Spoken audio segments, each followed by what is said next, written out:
যমুনার তীব্র ভাঙনে গৃহহীন জামালপুরের সরিষাবাড়ির পিংনা ইউনিয়নের 50টিরও বেশি পরিবার। বন্যা শুরু হতে না হতেই এখানে শুরু হয়েছে ভাঙন। ক্ষতিগ্রস্তদের দাবি ভাঙন রোধে কার্যকরী পদক্ষেপ নেয়ার। এদিকে এলাকাটি পরিদর্শন করে পদক্ষেপ নেয়ার আশ্বাস দিয়েছেন পানি উন্নয়ন বোর্ডের কর্তারা। সংবাদদাতা মমিনুল ইসলামের তথ্য ছবিতে প্রতিবেদন। সরিষাবাড়ির পিংনা ইউনিয়নের মিরকুটিয়া কাঁঠালতলা গ্রামের শতবর্ষী বাসিয়া বেগম স্বামীকে হারিয়ে 7 সন্তান নিয়ে থাকতেন যমুনা পাড়ে, কিন্তু গত কয়েকদিনে যমুনার ভাঙনে বিলীন হয়েছে তার শেষ সম্বলটুকু।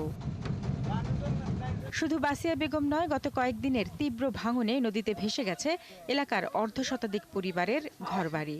30 বছরের নালাহেনে বাসা করেছে, অনেক জায়গায় ভাঙ্গা। এখন এই জায়গায় এখন নদী নিয়ে যেতেছে। বাবা বাপটি পুরা গেছে, এখন পোলামানের আর গতি নাই, কোন হারে বাসা নেই জায়গার বালুচর ছাড়া। এই পাড়াটা আছে বিশালাটা পাড়া, নদীর পথে বিলীন হয়ে চলে যেতেছে। ওই থাকমু কি করবো, বাপের দেশে থাকলাম, এই দেশে এলাম, এই যে ভাঙ্গা চুরে গেতেছে, এখন কই যাবো কোনো ঠিকানা নাই। ভাঙতে এখন তো দোকানের কাছে এসে পড়ছে, এখন দোকান নিয়ে কই যাবো কি সমস্যা, এখন তো চিন্তা ভাবনা করে পারছে, কোথাও টাকা পয়সাও নাই।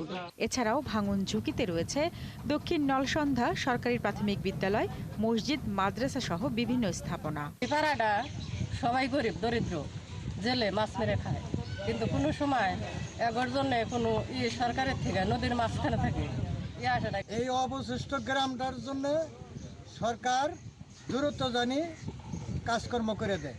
আমরা গরিব মানুষ, সামান্য সম্পদ, এটুকু যদি সে দ্রুত গতিতে একটা ব্যবস্থা করে কাজ করে দিয়ে আমাদের দিকে একটু নজর দেয়, আমরা সরকারের প্রতি আরও অনেক ধন্যবাদ, হাজার বার শুকরিয়া আদায় করলাম। এদিকে ভাঙন এলাকা পরিদর্শন করে ঊর্ধ্বতন কর্তৃপক্ষের কাছে প্রতিবেদন পাঠানো হয়েছে বলে জানান জেলা পাউবোর নির্বাহী প্রকৌশলী। যমুনা নদীর যে ভাঙন হচ্ছে সেখানে আমরা ইতিমধ্যে পরিদর্শন করেছি। পরবর্তীতে ঊর্ধ্বতন কর্তৃপক্ষের সাথে পরামর্শ করে আমরা প্রয়োজনীয় ব্যবস্থা গ্রহণ করব। শারমিন স্বপ্না, ৭১।